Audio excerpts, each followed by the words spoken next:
హైదరాబాద్లో office leasing down 11.51 million చదరపు అడుగులకు పరిమితం. 8 ప్రధాన నగరాలపై కుష్మన్ అండ్ వేక్ఫీల్డ్ నివేదిక. దేశంలో ఆఫీస్ స్పేస్ లీజింగ్ తగ్గింది.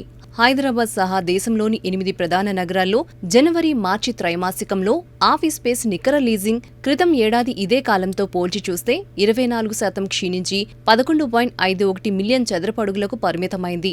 ఈ మేరకు ప్రముఖ real estate consultant Cushman and Wakefield తన తాజా నివేదికలో తెలిపింది. గతేడాది ఇదే త్రైమాసికంలో లీజింగ్ 15.08 మిలియన్ చదరపు అడుగులుగా ఉంది. డిమాండ్ తగ్గడంతో పాటు తాజా వస్తువుల సరఫరా తగ్గడమే ఇందుకు కారణమని పేర్కొంది. అలాగే కొత్త సరఫరాలోనూ తగ్గుదల నమోదైంది. ప్రాజెక్టులు పూర్తి కావడంలో జాప్యం కారణంగా కొత్త స్పేస్ సరఫరా 18% క్షీణించి 8.8 చదరపు అడుగులకు పరిమితమైంది.